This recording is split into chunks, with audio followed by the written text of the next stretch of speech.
we're going to talk about the harvest. Who wants to be a part of the harvest? Well, I've got my first picture here. If you remember, Passover is the barley harvest. Shavuot is the wheat harvest. In Revelation, you hear about the grape harvest. That is because it's going to be during the time of the grape harvest. But let's begin. The Lord loves giving examples around agriculture. So, if you remember the story of the wheat and the tares, in Matthew 13, 29 and 30, they had grown up together. And he said, no, lest while you gather up the tares, you also root up the wheat. So he said, let both grow together until the harvest. In the time of the harvest, I will tell the reapers, gather together first who? And bind them in bundles to burn them, but gather the wheat into my barn. Where's God's barn? His barn, if you remember, the temple was built on the threshing floor of Ornan the Jebusite. His barn is like on the Temple Mount. But he's there to grab the tares. How do you know the difference between a tare and a wheat when harvest comes? The tare is standing proud, and the wheat, because of all the fruit, is bowing. So it's easy to separate the two. Now, what does Messiah say? He says the enemy is the one who sowed them. And where does he sow the tares? In the wheat field. Where does the enemy come? Into the church. The harvest is the end of the world, and who are the reapers? The angels. Let's jump over to Matthew 24. Everyone's familiar with this verse 40 and 41. 2 will be in the field, 1 will be taken, and the other one left. 2 women will be grinding at the mill, 1 will be taken, and the other one left. Okay, where is the one taken? It says where the vultures are gathered, that's where they're taken. How many of you have ever heard that before? Let me, okay, here, just a second, I'll give you the verse, because this, I know what I'm telling you is shocking. In Luke 17, he talks about, remember Lot's wife, and then in verse 34, I tell you in that night there'll be 2 in one bed, 1 will be taken, 1 left. There'll be 2 grinding together, 1 taken will be left. 2 will be in the field, 1 taken and 1 left. And verse 37, they say, where are they taken? And he said, wherever the body is, that's where the eagles are gathered together. One of these taken is not good. Have you ever seen that? You're exactly right. It's like the tare. Gather the tare first, throw them in the fire, and then the wheat gather in my barn. All right, let's look at this verse. This is Matthew 8, verse 11 and 12. I say unto you that many are going to come from the east and the west. They're going to sit down with Abraham, Isaac, and Jacob in the kingdom of heaven.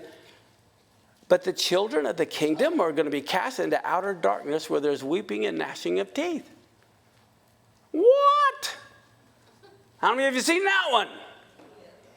Okay, and this outer darkness and gnashing of teeth refers to the tribulation. All right, let's look at Matthew 22, verse 2 and 5. The kingdom of heaven is like a certain king which made a marriage for his son. Who is this marriage for? Yeshua. And so what does he do? He sent his servants to call them that were bidden to the wedding. In Leviticus 23:2, where it talks about the feast of the Lord, it says you're to proclaim them. And that word there, kara, means to call. In particular, it's those who are invited. The call to the wedding, it's time for the wedding, is to those who have been invited. And so here we see they're calling those that were invited to the wedding, and they wouldn't come. come. Again, he sent forth other servants, saying, tell those who are invited or bidden, I prepared my dinner, my oxen and my fatlings are killed, and everything is ready, come to the marriage. But they made light of it, went their ways, one to his farm, one to his merchandise. How many of you want to be at the wedding of the Messiah? Always the bridesmaid, never the bride. Okay? If you want to be at the wedding, you need to be at the dress rehearsal. This is why we keep all the feasts. We don't just talk about the feast, we do the feast. We do Rosh Hashanah. We do Yom Kippur. It has different meanings, okay? Obviously, there's no temple, but we do what we can do. We will resume this teaching after a short message from International School of the Word. This teaching is one lesson taken from a full course on ISOW.org. If you are enjoying this video, we invite you to check out the full course in the links below. For the best value, try our All Access Pass. At just $99 per month, you can access thousands of hours worth of high-quality, world-class teaching. To check local pricing in your country, visit ISOW.org. For more great teachings like this, be sure to subscribe to this channel and follow us on our social media platforms. Now, back to this teaching from International School of the Word. So here, it's all about commercialism, the ephah. They're more concerned about making money than they are attending the wedding. So look what happens in Matthew 22, 8 through 14. He said to his servants, the wedding is ready, but those who were invited aren't worthy. Go therefore into the highways, as many as you find, bid them to the marriage. So the servants went out to the highways, gathered together all as many as they found, both what? Our job is not to clean people. Our job is to get them and let God do the cleaning. The problem is that we try to clean them. We are supposed to invite everybody. So the wedding was furnished with guests, and when the king came in to see the guests, he saw there was someone who didn't have on a wedding garment. What is that talking about, a wedding garment? Well, it goes on to say, and he said to him, friend, he's a friend, how come you came in here not having on a wedding garment? And the guy was speechless. And so the king said to the servants, bind him hand and foot, take him away, cast him into outer darkness where there's weeping and gnashing of teeth, for many are called, but few are chosen. This is getting interesting.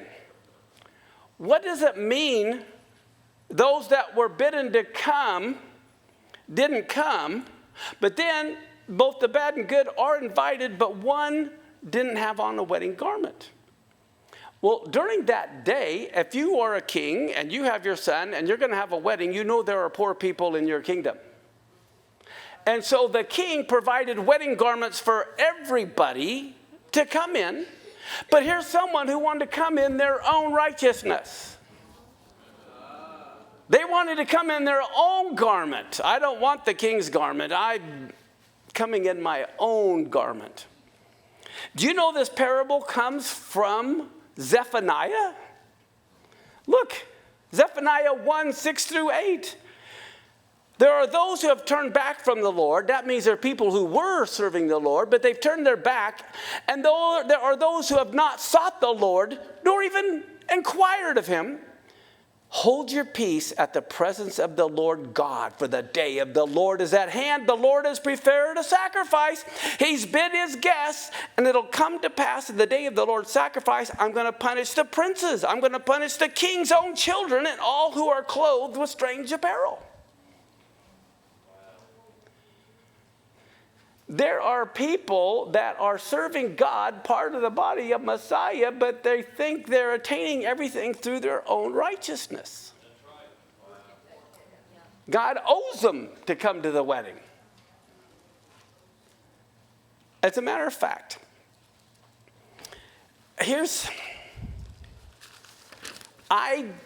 and I'm not speaking for ISOW, I'm just speaking for myself, and I'm not saying this is the absolute truth. I'm just telling you what I see. Take it if you want it, don't take it if you don't want it. I don't think the whole body of Messiah will become the bride. Eve came from a part of Adam. The whole body of Adam didn't become the bride. And Messiah is the second Adam. And I believe the bride is the part of the body that's closest to his heart. Okay? Now, at every wedding, there's a wedding party. Not everyone becomes the bride. Okay? And God wants to have a family. He's going to have kids. Okay? We're all the children of God. And I believe, well, I have another verse. Let me just,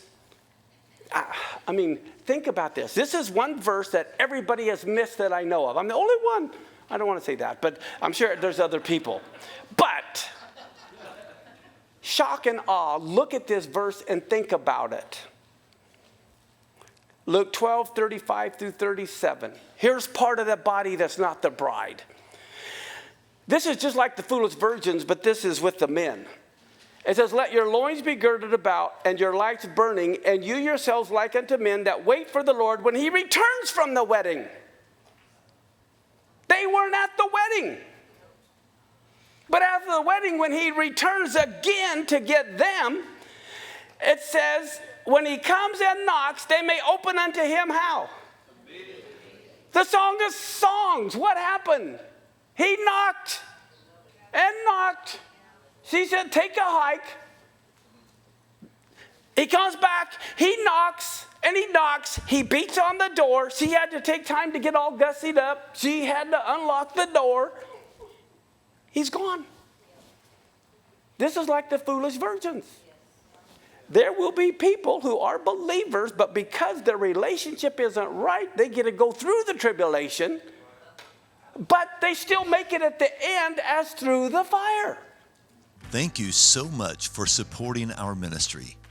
If this has blessed you, please say a prayer for us. And if you would like to give, we have 3 ways that you can do that.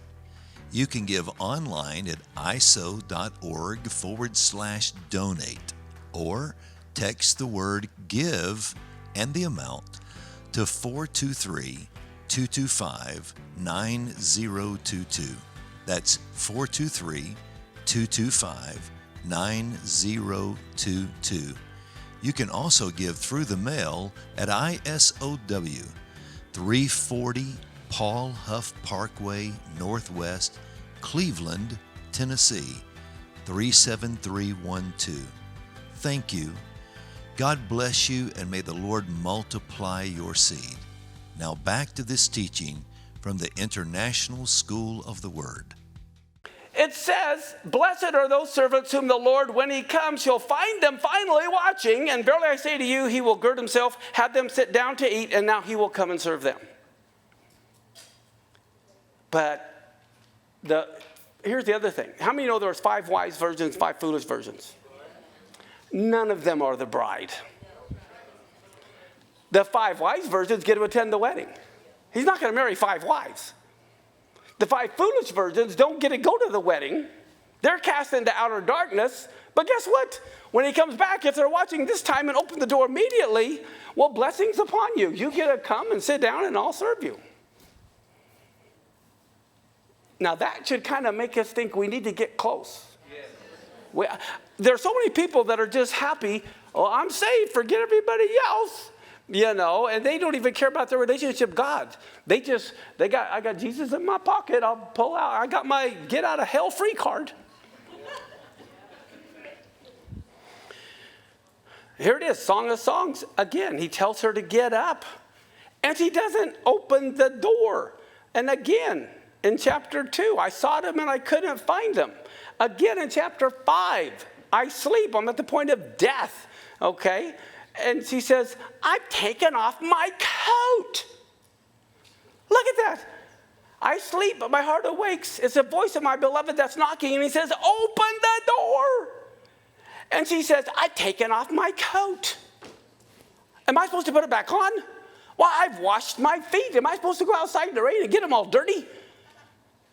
Oh, my beloved put his hand at the hole of the door. My bowels are moved for him. I rose up finally to open to my beloved. And I had to take the time to get my hands all dressed up with myrrh and sweet-smelling myrrh on the handles of the lock. So what do we find in Matthew 25, verse 10 and 12? Concerning the virgins, the foolish virgins, while they went to go buy, the bridegroom came, and they that were ready went into the marriage, and the door was shut. Afterward also came the other virgins, saying, Lord, Lord, open to us. But he answered and said, I don't know you. Here's the thing. If we look at 1 Corinthians chapter 3, 11 through 15, it talks about there's no foundation that can be laid other than Yeshua HaMashiach, or Jesus Christ. But look at what it says. If anyone builds upon this foundation, gold, silver, precious stones, or you can build with wood, hay, and stubble. Every man's work will be made manifest. The day will declare it, because it will be revealed by what? Flood was the first time, fire is the second time. And the fire will try everyone's work of what sort it is. If anyone's work abides, which he has built on, he'll receive a reward. If any man's work is burned, he'll suffer loss, but he himself will be saved, yet so as by fire. There are going to be part of the body of Messiah that get to stay through the tribulation because they weren't ready. That doesn't mean they're not going to be saved, but they got to go through the fire. Matter of fact, look at Daniel. This is chapter 7, verse 13 through 14. He says, I saw in the night visions, and behold, there was one like the Son of Man, and he's coming on the clouds. And he came to the Ancient of Days. They brought him near before him, and there was given him dominion and glory and the kingdom, that all people, nations, languages should serve him. His dominion is an everlasting dominion, which will not pass away, and a kingdom that will never be destroyed. Well, look at Revelation 14 through 16. I looked, and behold, a white cloud. Upon the cloud one sat like unto the Son of Man. He's seeing the same thing Daniel saw. He has on his head a golden crown, and in his hand, now notice this, is a sharp sickle. Who's that referring to? The Messiah. The Messiah is the Son of Man that's going to come on the clouds, and he has a sharp sickle. And what is he going to do? He's going to reap the believers. And then another angel comes out of the temple, crying with a loud voice to the one who's sitting on the cloud, thrust in your sickle and reap, for the time is come to reap. The harvest of the earth is ripe, and he that sat on the cloud thrust in his sickle on the earth, and the earth was reaped. That's Messiah coming on the cloud, and he does a reaping. But watch what happens. Another angel comes out of the temple which is in heaven, and he also had a sharp sickle. And another angel comes out from the altar which had power over fire, and he cried with a loud voice to him that had this sharp sickle, and he tells this one to thrust in your sharp sickle and gather the clusters of the vine of the earth, for her grapes are fully ripe. This is speaking of the grape harvest, which happens in the fall and going into the winter. Okay? October, November, December. Okay, here we go. How many of you have ever studied the grape harvest in Israel? The grape harvest is always done at night. Why? Because it's cooler. You don't have the heat of the day. As a matter of fact, there's this gentleman, he's a winemaker in Israel, and he told Decanter.com that we harvest manually at night starting at 10 p.m., and we finish about 5 a.m., and the reason we harvest at night is mainly because of the temperature. The grapes get to the sorting table in the winery at 6 a.m., with a temperature of 64 degrees Fahrenheit. If we harvest it during the day, the temperature of the grapes could be 95 degrees Fahrenheit, which means the lost aromatic precursors and a higher oxidation rate. So harvesting at night means better complexity of the aromatics, better control for the start of the fermentation, and less oxidation of fruit. So they always harvest the grapes at night. Oh, but wait, there's more. We're going to look at the order of the grape harvest. Your sparkling wine grapes are harvested first because they have the lowest sugar levels. That's your Chardonnay and your Pinot Noir. Most of the white wine grapes make their way to crush. Viticulturally speaking, the red wine grapes are typically next in the harvest line, as they take a bit longer to reach full maturation. There are going to be believers that haven't reached full maturation. They're not ready yet. And then it says, finally, there's the ice wines make their way to crush after undergoing some serious dehydration on the vine to produce a raisin-like grape with highly concentrated sugars, perfect for dessert wines. So there are 3 grape harvests: your sparkling white wines, your red wines, and then your ice wines. And your ice wines are harvested more closer to the winter. All right? Now, here's the thing about those. Ice wine harvesting is done in the chilly midnight or early hours of the morning. Harvesting requires a large workforce, enough to pluck the entire crop in just a matter of a few short hours.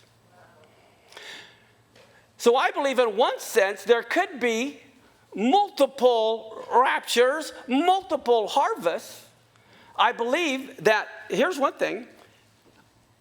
How many of you know in Zechariah 14, all the nations that survive, all the nations, I believe there's going to be human beings that survive the tribulation. That's what Zechariah 14 is talking to. There's still going to be humans. But then there's going to be us with a new body like Yeshua had. Right? And those people that survive the tribulation, they go to get married, they're going to have kids, and it says in Ezekiel they'll live to be 100 years old and they think they've died young. Everyone's going to live a long time during millennium, but there will be humans just like us that are still alive through the millennial reign. But what God is going to do when he grabs the tares first, he's going to take the very evil, the very wicked, and he's going to rapture the evil people over to the Battle of Armageddon. And then we'll also be taken and we'll go to the Battle of Armageddon in Jerusalem. We'll meet there, and the Battle of Armageddon will take place. So we have a rapture of the wicked. There's probably more than one. I heard that's what Brian teaches. I believe there very well could be more than one rapture of the wicked, but I also think there could be different raptures of the righteous as well. You got the rapture of those who are ready to open the door immediately when he comes in the Song of Songs. They're the white wine, and then you're going to have some that could be in the middle. That's the red wine, and you could have some at the very end, your ice wines. I think there very well could be multiple harvests. So people ask me, well, are you pre-trib, mid-trib, or post-trib? I say, I'm pan-trib. It'll pan out just fine. The main thing to me is, are you ready? For me personally, as I said, I almost died at least 8 times. Okay? I have absolutely no fear of death. It's just changing clothes. And for me, it's like, okay, God, just don't take me out before my mission is accomplished. I mean, that's just me. In the Torah, it talks about those who kept the baggage and didn't go to war. They got the same blessing as the ones who went to war. Some people are called to be firemen and firewomen, and others aren't. When the house is on fire, some's calling is to run for the hills. The other people is to run into the midst of the fire. Now, as far as me personally, if God takes me out tomorrow for that matter, or if he takes me out early, just don't take me before my mission's done. You know, and if he takes me out the end, great. What do you want me to do? I want to be, get something done, because it's not about me. That's the whole thing. We have to realize it's not about us. It's about doing what he wants. We're all going to die anyway. I don't want to die hiding behind a rock. You know, so it's like, this is the Super Bowl of human history. Put me in the game, coach. I mean, but that's just me. That's my attitude. Not everyone necessarily is called to that. You know, so some may very well go at the beginning, some in the middle, some in the end. It doesn't matter to me. The main thing is we shouldn't want to go until we've accomplished the task God's want us to to do.